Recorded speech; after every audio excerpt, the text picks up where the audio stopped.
바쁜 당신이 알아야 할 모든 것 여기에 있습니다. KBS 1라디오 김성환의 시사야. 집값이 잡히기 시작했다고 확신한다. 오늘 한 라디오 방송에 출연한 박수현 청와대 국민소통수석이 현 부동산 시장 상황에 대해 이런 진단을 내렸습니다. 주춤한 부동산 시장을 정부는 하향 안정세로 보고 있다는 건데요. 전문가는 어떻게 보고 있는지, 또 올해 부동산 시장은 어떻게 흘러갈지 김규정 한국투자증권 자산승계연구소장 연결해서 얘기 나눠보도록 하겠습니다. 안녕하십니까? 네, 안녕하세요. 네, 지금 박수현 수석이 언급한 내용 방금 전에도 제가 좀 말씀드렸는데요. 지금 소장님께서는 현재 주택 매매 시장 상승세 어떻게 평가하고 계시는지 좀 듣고 싶습니다.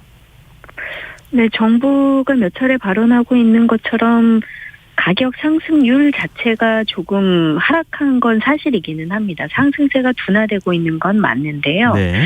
다만 전반적으로 거래가 워낙 부진한 상태여서 또 그리고 대출 규제 강화로 나타난 지역별 약간 편차가 있는 매수 관망세다 보니까 네. 이러한 지역에 따른 일시적인 조정 이런 것들이 계속된 하락으로까지 완전히 넘어갈 수 있을 거냐에 대해서는 아직 시장에서는 좀 의구심이 남아있는 상황으로 볼 수 있겠습니다. 그래서 사실 대선과 맞물린 뭐 기대심리라든가 이런 것들 변수도 남아있기 때문에 시장에서는 아직은 조심스럽게 좀 더 이후에 매수 심리라던가 아니면은 주택 실수요자들의 이제 투자 행위라던가 이런 것들을 좀 면밀히 지켜보면서 좀 조심스럽게 정책 운영을 계속 좀 잘해야 된다라는 의견들이 많아서 정부의 발언이 약간 시장 흐름에 대한 기대 섞인 발언이다라는 건 이해는 하지만 네. 좀 더 이제 좀 시장 상황을 좀 조심해서 봐야 되는 게 아니냐라는 생각도 좀 하고 있습니다.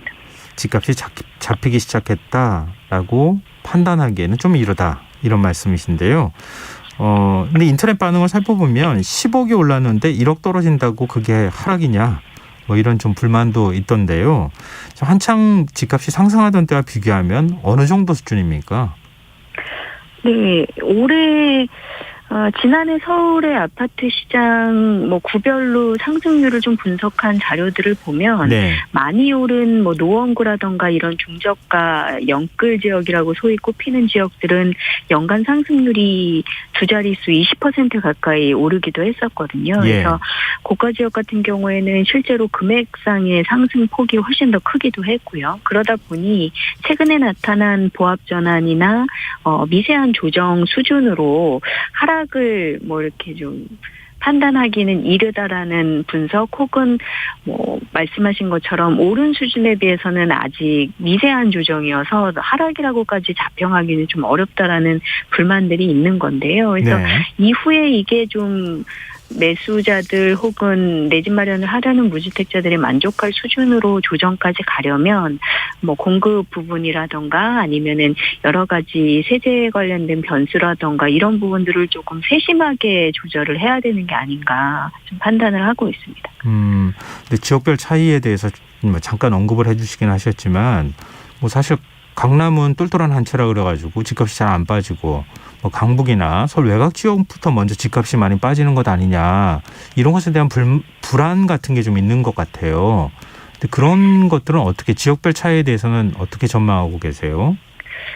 실제로 지난해 한 9월 이후부터 본격적으로 4분기에 좀 지역별로 조정을 보인 곳들이 나타난 상황인데 예. 대표적으로 조정을 보인 곳들이 서울 아파트 시장에서는 약간 뭐 금천이라던가 노원이라던가 상대적으로 소위 영끌이라는 방식으로 좀 추격 매수가 실수요 중심으로 활발하게 일어났던 중저가 아파트 시장들이었거든요. 네. 그래서 최근에 급등을 하면서도 좀 영끌이라던가 이런 방식의 무주택 실수요자들의 내 집 마련 구매가 많았던 곳들, 그중에서도 인프라라던가 지역시설 뭐 이런 투자 상품성 같은 것들은 말씀하신 것처럼 소위 이제 강남 같은 대표적인 투자 지역하고는 조금 격차를 보이는 지역들이 먼저 조정을 받고 있는 상황이다 보니까 네. 결국에는 최근에 시장 조정에 뭐 직격탄을 가져온 대출 규제라던가 금리 인상이 좀 아주 직접적인 영향을 미친 곳들이 먼저 타격을 받았다라는 분석이 나오고 있는 거거든요. 그래서 네.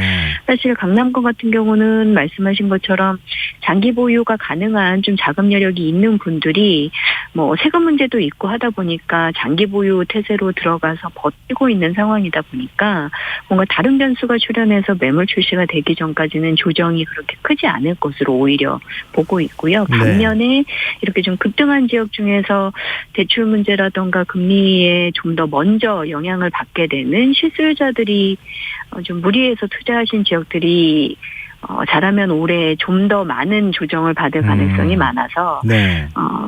소위 이제 추격 매수를 하신 실수요자들이 조금 불안감을 표출하고 계신 상황입니다. 네. 근데 집값도 집값이지만 최근 들어서 전월세 시장, 특히 월세 가격이 많이 올랐다고 하던데요. 이게 어느 정도 올랐습니까? 실제로 가격도 많이 올랐지만 월세 비중이 크게 늘어나고 있는 부분이 상당히 좀 위험 요인으로 지적이 되고 있는데요.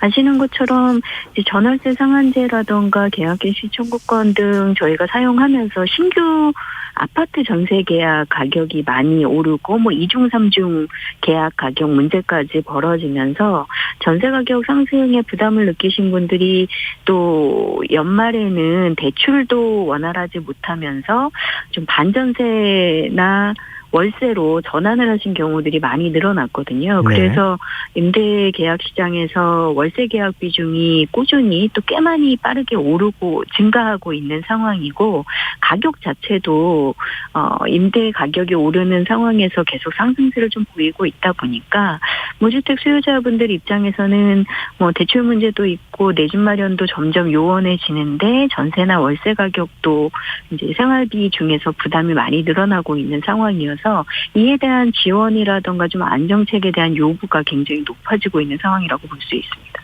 근데 올해 더 오를 가능성도 있는 겁니까? 네, 실제로 올해 같은 경우에 7월을 기준으로 지금 2년간의 계약갱신 청구권을 모두 사용하신 계약 만료 물건들이 나올 걸로 시장에서 예측을 하고 있는 상황이어서요. 네. 그러다 보면 그런 계약권은 집주인들이 이제 그동안 계약갱신 청구권 때문에 올리지 못한 전세 가격을 대폭 올려서 신규 계약을 할 걸로 예상이 돼서 전세 가격 상승세가 하반기 중에 좀 크게 나타날 우려가 있다라는 지적들이 올해의 대표적인 하반기 불안 요인으로 꼽히고 있고요. 그래서 그런 부분에서 좀 정책적으로나 아니면 시장에서 잘 대응하지 못하면 관리가 되지 않으면 매매 가격도 다시 불안해질 수 있는 변수다라고 이렇게 좀 연관되어서 꼽히고 있는 상황입니다. 정부가 전월세 시장 안정을 목적으로 상생 임대인 인센티브 제도를 도입하기로 했다고 하는데요. 이게 어떤 제도고 어느 정도 효과가 있다고 보세요? 상생임대인 제도 같은 경우에는 방금 말씀 나눈 그 신규 계약권에 있어서 집주인들이 좀 자발적으로 전세 계약 인상폭을 5% 이내에서 제한적으로 관리를 하면서 신규 계약을 하실 경우에는 해당 집주인에 대해서 양도세 비과세 요건인 실거주 요건 2년 중에서 1년을 인정해 주기로 하겠다는 제도입니다. 그래서 신규 전세 계약권에서 전세 가격 인상 요인이 우려가 된다라는 지적이 워낙 많이 나오다 보니까 정부가 올해의 전세 시장 안정책으로 내놓은 여러 가지 제도 중에 하나인데요. 상생임대인 제도 포함해서 월세 사용 비용에 대한 공제 확대라던가 아니면 뭐 매입임대나 약정임대 포함해서 전세 월세 공급을 좀 공공 차원에서 늘릴 수 있는 방안 등 여러 가지 이제 보관을 내놓고 있는 상황이기는 한데 네. 대표적으로 상생임대인 제도가 약간 좀 아이디어 면에서 좋다라는 평가도 많기는 했지만 대상 자체가 1주택자면서 공시가격 9억 이하의 대상 조건이 좀 붙어 있기도 하고 집주인에게 주어지는 인센티브가 실거주 요건 1년으로 좀 제한이 있다 보니까 네. 실제로 사용하시는 분들이 그렇게 많지 않을 수도 있다. 그래서 아이디어는 나쁘지 않지만 실제로 좀 효과를 내려면 뭐 다주택자의 물건들도 이런 인센티브를 적극적으로 해서 전세 계약 가격을 좀 낮출 수 있도록 좀 대상을 확대해서 실제 효과를 좀 내도록 해보자라는 의견들은 나오고 있는 상황입니다. 그래서 이런 부분들 포함해서 전세 시장 안정책으로 정부가 지금 여러 가지 강구하고 있는 내용들을 좀 시장에서 실제 효과를 낼 수 있도록 하는 부분이 결국에는 전세 시장 안정에 좀 기여할 수 있는 방안이 될 것이고요.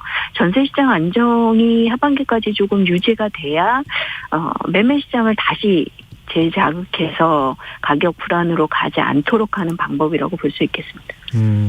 지금 부동산 시장 안정을 위해서는 무엇보다도 공급이 늘어야 되는 것 아니냐 이런 얘기가 나오는데요. 노영호 국토부 장관은 올해 서울 공급 물량 절대 적지 않다 이렇게 얘기를 했어요. 올해는 공급난이 좀 해소될 수 있겠습니까? 공급이 시장에서 저희가 공급을 얘기할 때 이제 즉시 입주나 활용이 가능한 준공 끝난 입주 물량하고 이제 분양 공급으로 몇 년 후에 입주하게 되는 물량으로 좀 나눠서 생각을 할 필요가 있는데요. 예. 시장에서 계속 지적을 하는 아파트 중심의 입주 예정 물량은 서울 내에서 공급이 그렇게 많은 편은 아닙니다. 다만 지금 정부가 올해 분양 공급을 최대한 늘리기로 발표한 부분은 있어서요. 정부 포함해서 최근에 국토교통부의 연간 공급계획 발표한 내용을 보면 새로 이제 주택 공급할 부지 분량에 대해서도 후보지 확정을 하지 못한 43만 호 부지 이제 후보지 결정을 연내에 확정을 하는 부분이라던가 46만 호가량 상당히 많은 물량의 분양 공급 계획 그리고 그중에서 한 7만 호 정도는 또 민간을 포함한 사전 청약까지 공급을 하겠다라고 발표한 내용이어서 네. 정부 발표 측면에서 분양 공급은 꽤 많이 늘어날 수도 있을 것 같은데 입주 물량 부분에서는 여전히 시장의 우려처럼 좀 부족할 수 있는 부분이 있어서 약간 간극이 있다고 볼 수 있겠고요.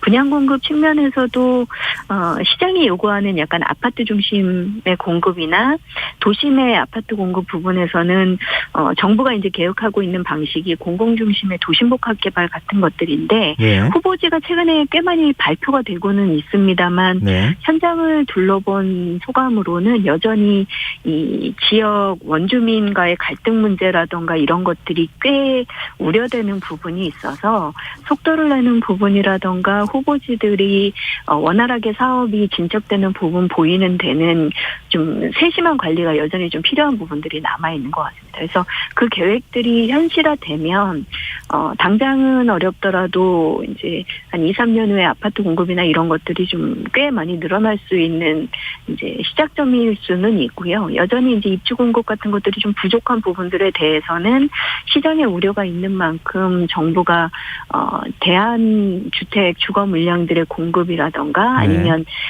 거기서 이제 발생할 수 있는 여전히 임차 시장에 머물 수밖에 없는 전월세 세입자들의 안정 문제 이런 것들을 관리하는 게 관건이 될 것 같습니다. 네, 알겠습니다. 오늘 말씀 여기까지 듣겠습니다. 고맙습니다. 감사합니다. 네, 지금까지 김규정 한국투자증권 자산승계연구소장이었습니다.